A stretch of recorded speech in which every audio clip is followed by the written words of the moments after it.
Starting the game, yes, the there countdown has begun. Desert Oasis. And you know, part of me feels like it may have been round 6 in the winner's bracket that was Desert Oasis, but you know what?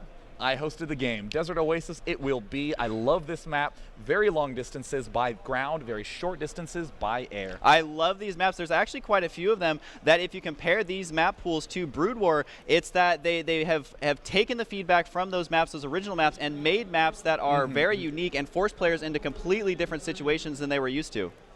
Yeah, that's one thing that's really amazing about the map set that we have today. It's just all very, very different feeling sorts of maps.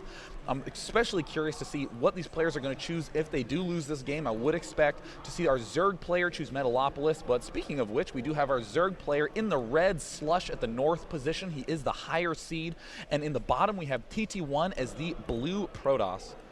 Absolutely. Here, I was wondering if we were actually going to introduce the players or just kind of, you know, have people guess who is who. And it's going to be interesting to see how TT1 adapts for this map. I think it's a map that, I mean, everyone complains about. For some reason, none of the players really like this map. A lot of people are kind of grumbling about it between games. However, like you said, Day 9, it is a very interesting map to actually watch games on. And there's so many unique strategies that are developed around the fact of this map. I mean, that long rush distance for that probe, he will be there in about 8.5 years before he finally is able to arrive there. And do you know how well SLush played in his last games? I mean, SLush has been playing very, very well. Last Shadow did some craziness to him that made it very, very difficult for him to stay alive in Game 3. But, I mean, SLush still held down very, very well and stuck through to the very, very end. It looks like his drone is scouting around. Is he going to be going for an expansion? He might actually be expanding to this left position. No, it looks like he's just scouting out and throwing down a spawning pool in his main. I love this very early oh, that is not a gateway. That is a forge. TT1, cheese incoming. Yeah, this is going to be great. The probe is now moving out across the map, and you can tell it's going to be cheesy because there's already that scouting probe inside the main base of SLush, so there is definitely some shenanigans that is going to take place right now. There goes the pylon right at the base of the ramp. And there's the second pylon. That is a wall off. Nothing can get down that ramp, and SLush is going to have to make a spine crawler and creep his way to the right if he wants to be able to take out these pylons, or he's going to need to do a Baneling bust. But the problem with the Baneling bust, huge distances, you can knock down your front, but it is very hard to get all the way cross map to your opponent. TT1 continuing to make many probes, continuing to chrono boost, and there's the photon cannon getting thrown down at the ramp. We have ourselves a very odd opening. This is fantastic because we were talking about how TT1 is going to have to adapt to this map because a lot of times it can favor the Zerg players. And that is exactly what he's doing. He realizes, oh man, Desert Oasis, want to get off this map as soon as I can. And so he does have that contained set up. That is going to be almost impossible to break here in the early game. So SLush is really going to have to change it, although he did scout that with the Overlord exceptionally early, so he knows exactly what's headed his way. And I'm sure at the higher level of play, this is something he's dealt with before. So we'll just see if he remembers how to deal with it. And we do see double gas going down for TT1 now that he's feeling safe, that he's contained his opponent, that there's not going to be an expansion anytime soon. He's going to go ahead and get as much gas as possible for some big late game plays incoming. Very curious to see how he's going to play that out. Wouldn't mind some sort of big Phoenix play. Wouldn't even mind a very fast expansion. He has a lot of options at this point. This is very difficult for Zergs to deal with on Desert Oasis. So do you think that TT1 is going to continue placing cannons here, or has he pretty much got the contain he wants so he can safely, you know, get his own expansion? It looks like he's actually walling himself in super, super tight there, so possibly going to be going, I would assume, for higher tech units. You know, I really love this play, just making one cannon, because one cannon does the exact same thing as 6 or 7 cannons. It just forces SLush to do a very long-term one-basing strategy. There's the Baneling nest going down, and this is exactly what TT1 wants. He wants SLush to waste money on things that are not another expansion. Cuts down on all the sorts of possibilities that TT1 has to deal with, and as we can see, walling himself off safely, and looks like he's getting gateways. He's also getting Warp Gate at the Cybernetics core. We're going to find out as it's finishing right now. I do want to mention that SLush actually hit a bunch of his Zerglings. He was trying to kite them around away from the vision of that probe, which did just get taken out. Although I'm sure that TT1, I'm just going to check his vision here. Yes, he did see that Baneling nest, and so like you said, that's exactly what he wants. He's kind of setting the pace of this game, and a Baneling bust isn't really going to work on this tight wall in that TT1 has at his base. I mean, he's got a gateway, the Cybernetics core, even the Forge helping out with that wall. It does make it very, very sturdy, and as a Protoss player, if you can just micro right, you can basically have a Zealot tank, you know, an innumerable amount of those Banelings, and so TT1 TT1's got to be feeling really, really good right now. His contain's working perfectly. Here comes the Baneling bust now outside the Zerg player. He had just enough. He calculated that out perfectly, and now here come the Zerglings completely ignoring that poor lonely cannon. And we got to go to the production tab to see what SLush is making. Yes, more drones. Excellent, excellent response. Don't want to commit to some sort of huge all-in attack. There is one drone already gearing up to take the expansion. TT1 is going to be in absolutely fine shape. He has a sentry going down. He is getting +1 attack, and wow, 4 gateways on 1 base. This is a very unusual choice at this point to have walled himself off and gone 4 gate. He really is trying to end this game quickly, but here come a bunch of Zerglings at the front. They see that there is a cannon, they see that there is a sentry, and decide to back off. They probably could have got some hits there, but regardless, he knew that he wasn't going to be able to break down that wall, so he did back out. The sentry not even bothering with the force field on that ramp, and now that the photon cannon has completed, TT1 is completely safe. Now, if he wants to actually get outside of his base, he's either going to have to turn these into warp gates, which is almost done, or break down one of these buildings, although really you don't want to get rid of any of those buildings, so they'll have to figure out a way to get out of there safely, and it does look like he's actually putting pylons on the very, very outskirts of his base, so it could possibly warp outside, and then, you know, just kind of go from there to protect the entrance. Do you know SLush finally scouting with that Overlord to see exactly what's going on. Of course, it will get taken out, though, by that sentry. Now let's go to the vision of that Overlord. Wow, it is going to get to see all 4 of those gateways, so SLush knows that he is under the gun, but surprisingly enough, this Baneling Nest, which really doesn't come into play too much in Zerg vs Protoss except in the early game, is going to be a huge boon for SLush at this point in time. He can get a handful of Banelings and manage those Zealots very, very well. Traditionally, Zealots are basically invincible to Zerglings, so that's going to be a very big benefit that he does have the Baneling Nest, and ooh, like you were saying, oh, whoopsie daisies, throwing down a Guardian Shield.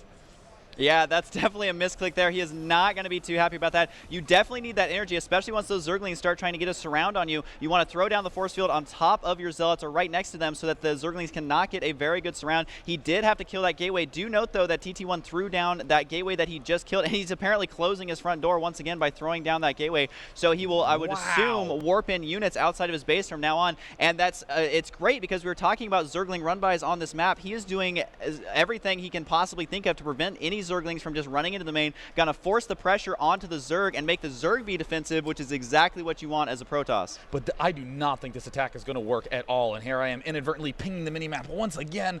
This is all in for TT1. He is doing everything he can to end this game right now. For Warp Gate, it's fine if you want to do a little push and then back up and take an expansion, but if you're going 5 Warp Gate with a +1 upgrade, you are just begging for the game to be over as fast as possible, and there's SLush making plenty of those Banelings.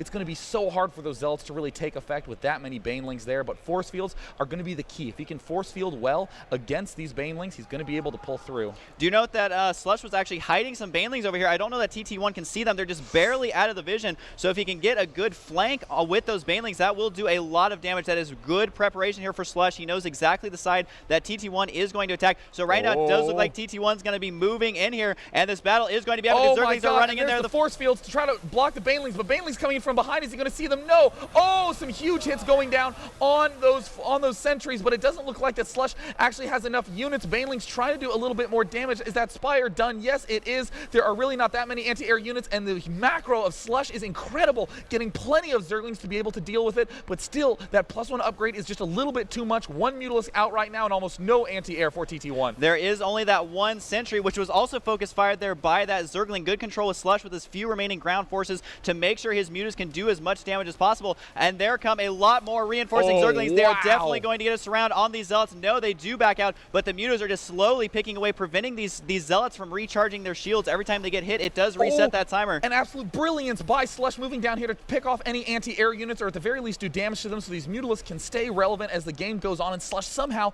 didn't lose that expansion, sending guys back to mine. Is he getting a second Queen? No, the Queen in his main is getting a little bit high on energy. He's getting a little bit flustered during the course of this attack, but Spine Crawlers are going down. He's going to be able to defend.